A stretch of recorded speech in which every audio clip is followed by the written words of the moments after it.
The Doom That Came to Sarnath by H.P. Lovecraft. There is in the land of Manar a vast still lake that is fed by no stream, and out of which no stream flows. 10,000 years ago there stood by its shore the mighty city of Sarnath, but Sarnath stands there no more. It is told that in the immemorial years when the world was young, before ever the men of Sarnath came to the land of Manar, another city stood beside the lake, the grey stone city of Ib, which was old as the lake itself, and peopled with beings not pleasing to behold. Very odd and ugly were these beings, as indeed are most beings of a world yet inchoate and rudely fashioned. It is written on the brick cylinders of Kadatheron that the beings of Ib were in hue as green as the lake and the mists that rise above it.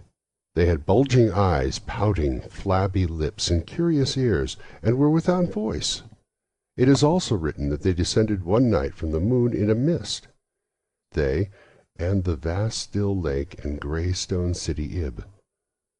However this may be, it is certain that they worshipped a sea-green stone idol, chiseled in the likeness of Bakrug, the great water lizard, before which they danced horribly when the moon was gibbous. And it is written in the papyrus of Ilarnek that they one day discovered fire, and thereafter kindled flames on many ceremonial occasions.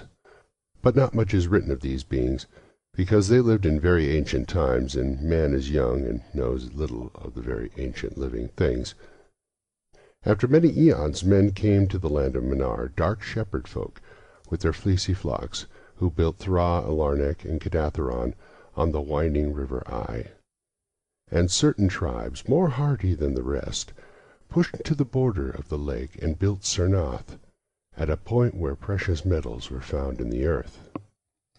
Not far from the great city of Ib did the wandering tribes lay the first stones of Sarnath, and at the beings of Ib they marveled greatly.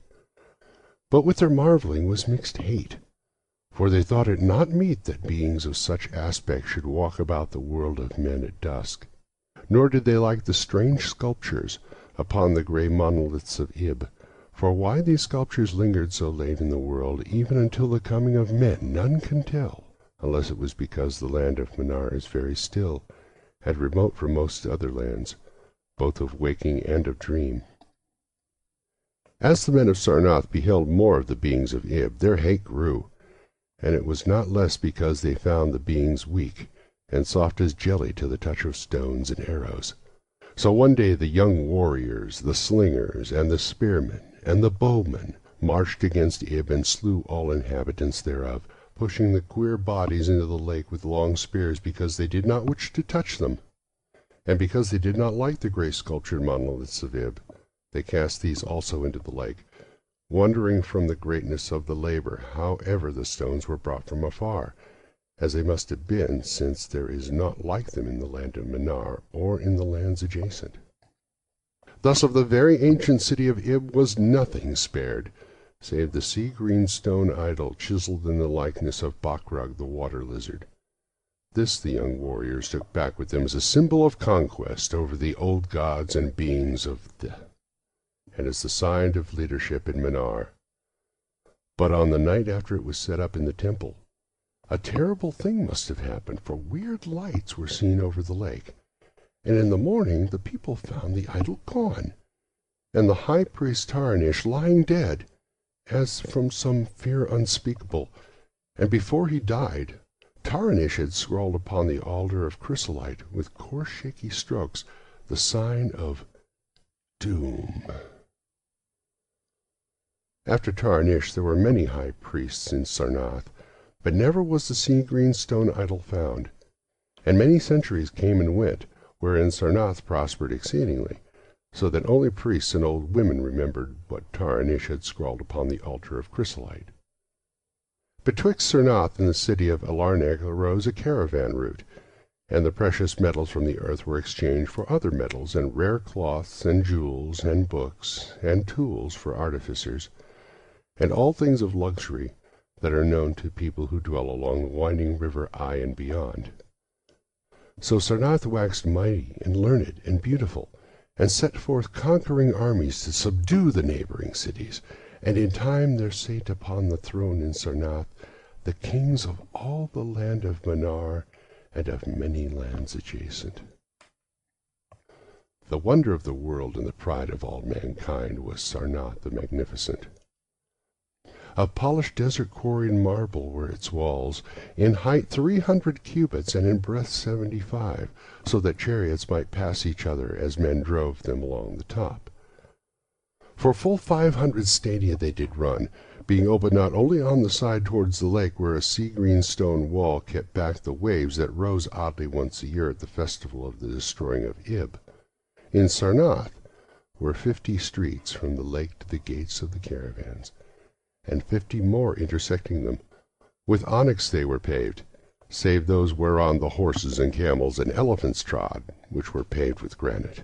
And the gates of Sarnath were as many as the landward ends of the streets, each of bronze, and flanked by the figures of lions and elephants, carven from some stone no longer among men. The houses of Sarnath were glazed brick and chalcedony, each having its walled garden and crystal lakelet. With strange art they were builded, for no other city had houses like them, and travelers from Thra and Alarnec and Cathadaron marveled at the shining domes whereon they were surmounted. But more marvelous still were the palaces and the temples and the gardens made by Zakar the olden king. There were many palaces, the last of which were mightier than any in Thra or Alarnec or Cathadaron. So high were they that one within might sometimes fancy himself beneath only the sky. Yet when lighted with torches dipped in the oil of Dother, their walls showed vast paintings of kings and armies, of a splendor at once inspiring and stupefying to the beholder. Many were the pillars of the palaces, all of tinted marble, and carven into designs of surpassing beauty. And in most of the palaces the floors were mosaics of beryl and lapis lazuli and sardonyx and carbuncle, and other choice materials so disposed that the beholder might fancy himself walking over beds of the rarest flowers. And there were likewise fountains which cast scented waters about in pleasing jets, arranged with cunning art. Outshining all others was the palace of the kings of Manar and of the lands adjacent.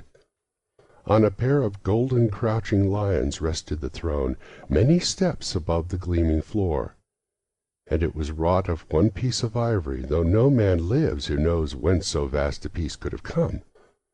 In that palace there were so many galleries, and many amphitheatres where lions and men and elephants battled at the pleasure of the kings.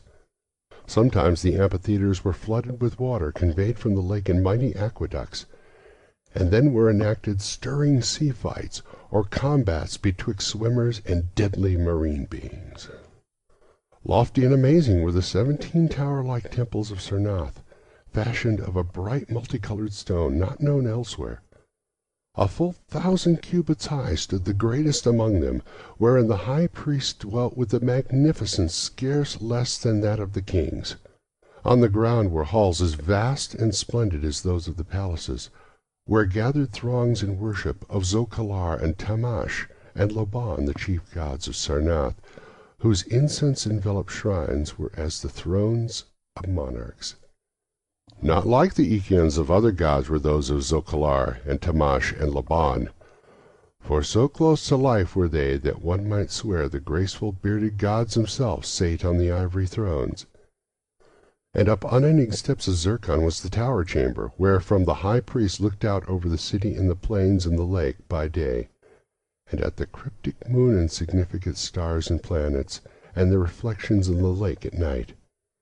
Here was done the very secret and ancient rite in detestation of Bakrog the water lizard, and here rested the altar of chrysolite, which bore the doom scroll of Taranish. Wonderful likewise were the gardens made by Zakar the olden king. In the center of Sarnath they lay, covering a great space and encircled by a high wall, and they were surmounted by a mighty dome of glass, through which shone the sun and moon and planets when it was clear, and from which hung fulgent images of the sun and the moon and stars and planets when it was not clear. In summer the gardens were cooled with fresh odorous breezes skillfully wafted by fans, and in winter they were heated with concealed fires, so that in those gardens it was always spring. There ran little streams over bright pebbles, dividing meads of green and gardens of many hues, and spanned by a multitude of bridges. Many were the waterfalls in their courses, and many were the hued lakelets into which they expanded. Over the streams and lakelets rode white swans, whilst the music of rare birds chimed in with the melody of the waters. In ordered terraces rose the green banks, adorned here and there with bowers of vines and sweet blossoms, and seats and benches of marvel and porphyry, and there were many small shrines and temples where one might rest or pray to small gods. Each year there was celebrated in Sarnath the feast of the destroying of Ib, at which time wine, song, dancing, and merriment of every kind abounded. Great honors were then paid to the shades of those who had annihilated the odd ancient beings, and the memory of those beings and their elder gods was derided by dancers and lutanists crowned with roses from the gardens of Zakar, and the kings would look out over the lake and curse the bones of the dead that lay beneath it. At first the high priest liked not these festivals, for there had descended amongst them queer tales of how the sea-green Ichion had vanished, and how Tar and Ish had died from fear and left a warning, and they said that from their high tower they sometimes saw lights beneath the waters of the lake. But as many years passed without calamity, even the priests laughed and cursed and joined in the orgies of the feasters. Indeed, had they not themselves in the high tower often performed the very ancient and secret rite in detestation of Bakrog the water lizard? And 1,000 years of riches and delight passed over Sarnath, wonder of the world. Gorgeous beyond thought was the feast of the 1,000th year of the destroying of Ib. For a decade it had been talked about in the land of Manar, and as it drew nigh there came to Sarnath on horses and camels and elephants men from Thra, Alarnec, and Cathaderon, and all the cities of Manar and the lands beyond. Before the marble walls on the appointed night were pitched the pavilions of princes and the tents of travellers. Within his banquet hall reclined Nargis Hay the king, drunken with ancient wine from the vaults of conquered Panath, and surrounded by feasting nobles and hurrying slaves.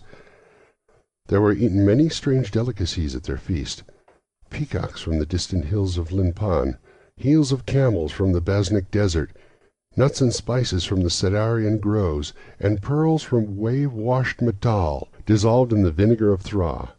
Of sauces there were an untold number, prepared by the subtlest cooks in all Manar, and suited to the palate of every feaster. But most prized of all the viands were the great fishes from the lake, each of vast size, and served upon golden platters set with rubies and diamonds. Whilst the king and his nobles feasted within the palace and viewed the crowning dish as it awaited them on golden platters, others feasted elsewhere. In the tower of the great temple the priests held revels, and in pavilions without the walls the princes of neighboring lands made merry. And it was the high priest Naika who first saw the shadows that descended from the gibbous moon into the lake, and the damnable green mist that rose from the lake to meet the moon and to shroud in a sinister haze the towers of the domes of fated Sarnath. Thereafter those in the towers and without the walls beheld strange lights on the water, and saw that the grey rock Akurian, which was wont to rear high above it near the shore, was almost submerged. And fear grew vaguely yet swiftly, so that the princes of Ilarnak and of Far Rakol took down and folded their tents and pavilions and departed, though they scarce knew the reason for their departing. Then, close to the hour of midnight, all the bronze gates of Sarnath burst open, and emptied forth a frenzied throng that blackened the plain, so that all the visiting princes and travellers fled away in fright, for on the faces of this throng was writ a madness born of horror unendurable, and on the tongues were words so terrible that no hearer paused for proof. Men whose eyes were wild with fear shrieked aloud at the sight within the king's banquet hall, where through the windows were seen no longer the forms of Nargis Hai and his nobles and slaves, but a horde of indescribable green, voiceless things with bulging eyes, pouting, flabby lips, and curious ears, things which danced horribly, bearing in their paws golden platters set with rubies and diamonds, and containing uncouth flames. And the princes and travellers, as they fled from the doomed city of Sarnath on horses and camels and elephants, looked again upon the mist-beginning lake, and saw the great rock Acurian was quite submerged. Through all the land of Manar and the land adjacent spread the tales of those who had fled from Sarnath, and caravans sought that accursed city and its precious metals no more. It was long ere any travellers went thither, and even then only the brave and adventurous young men of yellow hair and blue eyes who were no kin to the men of Manar. These men indeed went to the lake to view Sarnath, but though they found the vast still lake itself and the grey rock Acurian which rears high above it near the shore, they beheld not the wonder of the world and pride of all mankind. Where once had risen walls of 300 cubits and towers yet higher, now stretched only the marshy shore, and where once had dwelt 50 million of men, now crawled the detestable water lizard. Not even the mines of precious metal remained. Doom had come to Sarnath. But half buried in the rushes was spied a curious green idol, an exceedingly ancient idol chiseled in the likeness of Bakrog, the great water lizard. That idol, enshrined in the high temple at Elarnek, was subsequently worshipped beneath the gibbous moon throughout the land of Manar. The End of The Doom That Came to Sarnath by H.P. Lovecraft.